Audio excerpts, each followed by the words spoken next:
the Experience Darden podcast. I'm your host, Brett Twitty, and you're listening to a new episode. On this episode of the podcast, I'd like to share my recent conversation with Mariah McVey. Mariah is a first-year student in our full-time MBA class of 2027, and she's also the section representative for Section B. I recently connected with Mariah to talk more about her background, her decision to pursue an MBA, how she decided to get involved as a section representative, and so much more. I think you're really going to enjoy this conversation. And as always, if this conversation is helpful for you, please like this episode and subscribe to the Experience Darden podcast so you never miss an update. And remember, you can always check the episode description for links to Darden blogs, social channels, and more. And now without further ado, here's my conversation with Mariah McVey. Mariah, welcome to the podcast. Glad to be here. Thanks for having me. Well, how's everything going? How are you doing? I'm great. It's hard to complain. I truly love Charlottesville so much. I'm actually from Charlottesville, so it's been such a joy to be back in town. I haven't lived here full time in a while, and it's been fun to hit the old spots, but also to discover some new ones as well. What are some of your favorite places as a Charlottesville native? Yeah, I think definitely Jack Brown's. I feel like I've hit that a lot since I've been here. But also just some classics, right? Like Shenandoah Joe's or the local. I think Charlottesville has this amazing blend of really excellent fine dining, but also just amazing like casual spots. So Jack Brown's your favorite place for a hamburger? What do you normally get Oh there? yeah. I get the Elvis, which is a hamburger with peanut butter on it, which sounds super weird, but tastes fantastic. That's so interesting. I read this article a few years ago, chefs, their favorite sort of guilty Yeah. pleasure kind of indulgence, and it was a peanut butter sandwich with bacon. So it kind of Yeah. functions in a similar way, right? The Totally. It's the savory and the sweet and sort the of like, savory. yeah. So, all right, the Elvis, I appreciate Yeah. that. Yeah, if you go to, I've been to Graceland, and if you go there, they talk about like one of his favorite things, like peanut butter, jelly, Yeah. banana, and also I think bacon may have been involved in Yep. that sandwich as well. So, It's definitely all onto right. something. Yes, it was inspired by apparently some restaurant in Colorado that he would apparently frequent. I think I have that story right. So, well, let's get into your story. Tell us a little bit more Yeah. about you and your background. So before I came to Darden, I was working in the art world. I worked for a small art consulting firm, Nason Art New York, and we did art for corporate offices, hotels, and some luxury residential buildings. So, everything from 17-foot tall public sculptures to murals, entire hotels, kind of all that good stuff. So we would project manage kind of from the curation all the way through to the installation. And how did you get into that world? That's such an interesting thing. Yeah. I've never interviewed somebody who's done that particular line of work. I was an art history major in college and definitely felt like I owed it to myself to kind of pursue the art world a little bit and find my niche. And I think what I loved so much about this was it was a little less academic and a little more like putting art in spaces where people can enjoy them. And definitely like seeing the art on the wall at the end of a project was so satisfying. What attracted you to art? Did you do art as a kid? Is that something that you're always passionate about? Yeah, funny. My little sister actually is an artist and just wrapped up her undergrad at VCU Arts in Richmond. So we definitely have that kind of like creative kind of knack in our family, but I'm definitely have always been a more of like the appreciating art and kind of like the managing of the creative people. Whereas my sister is very like actually good at making the art. But I kind of at as at the end of high school, I would say I very much kind of fell into it and just ended up loving the first handful of art history classes I took in college and ended up just pursuing that and wanted to try to find a way to kind of do that for my job. All right, so you did that in New York for a while, and when did Yeah. you decide that you wanted to pursue an MBA? How did an MBA become of interest to you? Yeah. So I would say that there was like a couple of kind of interim steps. So I lived in New York for my first 2 years after college and didn't love it. I think I definitely am someone that grew up in Charlottesville and was used to seeing mountains and having like wide open spaces. So I moved down to DC halfway through my kind of professional stint. And I really enjoyed it. DC is a really cool city full of history, a lot of people doing things that they're passionate about. And I would say that probably about a year and a half, 2 years ago, I started to have this feeling of like, I'm not quite sure that I'm doing the thing I'm passionate about. I think I work with a lot of passionate people, but it can be easy to kind of mistake that for your own passion.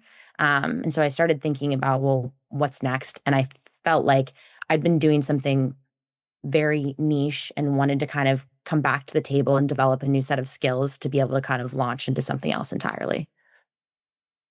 So that's where the MBA comes in. Obviously, you're Exactly. from Charlottesville. You're familiar with the University of Virginia. What Yeah. stood out to you about Darden? So my dad's actually an alum. And so I feel like as a kid, like definitely when I would think about like going back to school, like that just has always been the image in my mind is, Saunders Hall. And I think too, Charlottesville is truly such a special place. And so I think for me, that was kind of one of my biggest things was what an amazing place to come back to kind of go on this journey.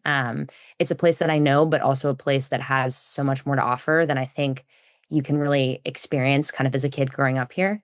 And I think too, like the case method really forces you to kind of grapple with these concepts. Like you cannot hide in a Darden class, but I say that like with a huge smile on my face. Like I genuinely just like the minutes fly by. Like all of a sudden you look down and you've been in class for an hour and it's so playful and engaging and you can't have every job out there and one of my Darden before Darden professors said that the next best thing is kind of soaking up the experience of your classmates. And so I think that's one of the things I really enjoyed is kind of listening to people that have all of these different experiences kind of work through a problem together.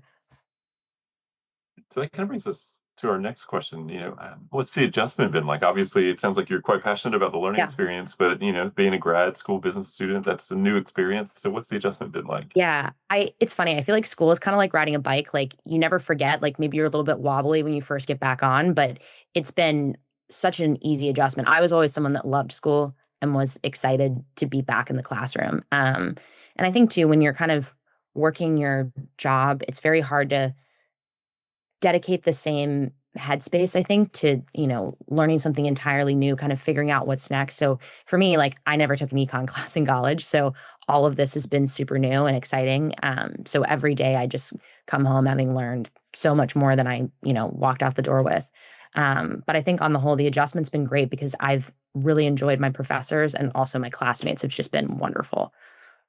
And you mentioned doing Darden before Darden, which is a Yeah. prep program the school Yeah. offers. Was that helpful to you? Absolutely. I think especially if you're coming from kind of a non-traditional background, like definitely there's some percentage of students that, worked in finance or IB or consulting or what have you, but there are also, a wonderful collection of people that, are either coming out of the military or in the art world or whatever it is. And so I think it just makes you feel like you have at least a little bit of the vocabulary so that when you get in the classroom on day one, you're not like, wait, what's an income statement? And I think in addition to that, being able to meet like 100 of my classmates at once instead of everyone. I think it just really was a great way to get to know people and feel like you had a community kind of going in because we definitely hit the ground running here at Darden. And so I think just having that extra week and a half to really just get to know a handful of my class definitely made that start that much easier. You mentioned not having taken an econ class. I'm sure there are other classes in the core curriculum you Yeah, haven't had prior exposure to. What is it like in those classes? Because I'm sure we have listeners who yeah, are like, man, I got to take a core curriculum. I've never had accounting or finance or econ, totally. and you have a learning curve. So what's that been like? I think the professors do a really great job because obviously with the case method, a lot of it, you're coming to class kind of having prepped to some extent and kind of taught yourself with your team some of the concepts. And the professors are there to kind of guide the discussion, help you iron things out, but also to make sure that the understanding that you came to outside of the classroom matches what they, what is the right way to do accounting. And so I feel like they do a great job of pushing the conversation forward and kind of, using that industry experience from the class to like really dig into the nuances and expand upon a problem, but also balancing that with making sure that everyone has a base level understanding. And I think one of the kind of most satisfying things to watch in the classroom is, for example, I in an accounting class very often will raise my hand and say, hey, I'm not understanding where those numbers came from. And, instead of the professor just explaining it, it'll be like a dialogue between me and one of my classmates, like really working through it together and kind of, and it might not even be the accountant in the room, but someone that's like, let me take a stab. Like, I think it definitely, they make it an environment where you feel like you can fail a little bit and which I think is so valuable for learning. I think growth happens when you're uncomfortable. So it's like the most comfortable, uncomfortable environment you can be in. And you're a section representative, so you've decided to add a little bit more to your plate. Tell us about your Definitely. section. What section are you? Yeah, I'm section B, go birds. And I would say that we are very playful. I think in addition to, being intellectuals and having a lot of fascinating industry experience, I think we also definitely have a playfulness in the classroom. We laugh, we, pull pranks sometimes with the help of our professors. And it's definitely, I think it can be very easy to kind of be hyper focused on recruiting and classes and everything going around because there is just a lot going on at any given second. But I think just reminding that also it is fun. Like I've had so much fun since being here too, and learning can be such a joyful thing. And so I think Section B does a great job of remembering that and just lifting each other up and cheering each other on. Do you have a favorite norm you've established within your section? I think definitely for for someone that doesn't quite have the same technical background, we and I think a lot of the sections are doing this too, but if you raise your name card, we'll full stop the class and make sure that we're all on the same page about kind of what's happening technically before we dive into a conversation so that no one gets left behind. I like that. What does it mean to be a section representative? What does that entail? Yeah, I think one of the things that we were talking about in one of our breakout sessions yesterday, kind of with all of the section reps, is that we're really culture cultivators. And so I think to me, being second section rep is kind of, you know, cheering on my section, reminding everyone to have fun, and kind of providing those opportunities just to come together and talk about things other than class and recruiting, and just really getting to know each other on a human level. Um, I think it can be easy to kind of forget some of those things, and so I'm definitely there to try to remind people to take advantage of those opportunities at Darden too, because I think definitely one of the best things that it has to offer is the community. Yeah, the busyness of your first year is a Yeah. very real thing. You have lots of Very things much so. pulling you in a lot of different directions, a lot of competing priorities. How did you decide that you wanted to be a section representative? It's funny. I think I initially was going to run for social chair, and I was encouraged by some of my classmates, that maybe as someone that has that local insight and someone that does have that naturally outgoing personality, that I would be a good person to fill this role. And so I definitely wasn't wasn't initially seeking out this opportunity, but it's already just been so rewarding just to feel like I think feeling like you're that support system for people, and like if there's a problem big or small that they have someone to come to, like I definitely am very proud to be that for my section. Are there any other things that you've added to your plate that you're also doing outside of class? That's a great question. I'm currently training for the Richmond Marathon because I'm not busy enough. And I recently got engaged, so we do have a wedding to be planned somewhere in the background. So all of these things, it's so funny though. I Someone asked me recently if I was stressed. I said, I don't even think I have the time to be stressed. I think I just try to take it as it comes. And on any given day or really any given hour, your priorities shift and you just kind of do the best you can in that hour to get through the things that you need to do and don't sweat too much the things that you didn't get to. How do you figure out your priorities? I think that's Yeah. always a challenge for new business school students because people are worried about missing out on something or not doing something that they should be doing. I think definitely early on in Darden, everyone takes a class called Leading Teams, where you basically learn how to work with your learning team, and you really get a good understanding of what your team's priorities are so that you can kind of balance those things. Like I think I had school as my highest priority. Some people might have recruiting as their highest priority. And I think I'm definitely someone that is less recharged by rest and more recharged by that kind of social time with friends and being able to just have a conversation, share a laugh. So I think for me, it's kind of figuring out, how can I have all of these things maybe over the course of the week, maybe not in a given day. Some days I might have to hide away and, read my cases and finish my resume and all of these things, but making sure that I'm getting that time to kind of recharge by, being able just to hang out with the awesome friends that I've made here. Yeah, one of the things I'm always intrigued by. So, what was it like having that conversation with your learning team? Have people Yeah, say recruiting is their number one true. priority? Does that create like a little bit of stress to be like maybe recruiting should be my number one priority? Like, do you Yeah. have that sort of like cognitive dissonance at all? I think that in another time in my life, it might have really stressed me out. But I think one thing that I've heard here a lot is that everyone has to run their own race. I think there are some people that have a super prescribed path, like the investment bankers and consultants. They kind of know exactly what they need to do, and it's very regimented. And then I think some of us are a little more kind of in the space of figuring out what the best fit is for us. So, and it's so hard to do, but I think really trying not to compare my progress and what I'm doing to my classmates, because I think it can be very easy to get sucked into something that you're not enthusiastic about doing just because it feels like the masses are doing that. But I think just really staying true to what you feel like is a good fit for yourself.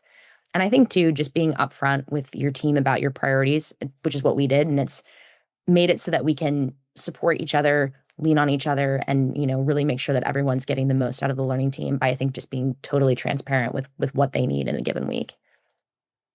Yeah, I appreciate that. And you're right. I think that's the biggest challenge for new business school students is avoid comparing yourself to other people. Because no one, I think that also the challenge, I'm curious to hear your reaction to this. Like, no one really knows exactly what they're doing. Like, people are kind of figuring this out as they go, right? Some people have different priorities, but like, this is an iterative experience. No one's been to business school before. You're all in business school together Definitely. for the first time.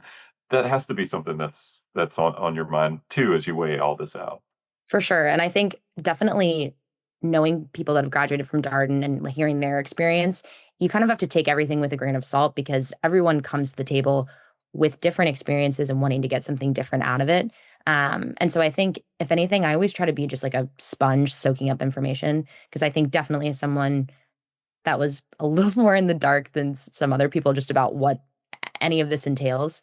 I think just trying to learn, soak things up, be open to experiences, open to advice, but also not trying to take in too much advice that you're just confused. Like, I think that could be a very easy thing to do too.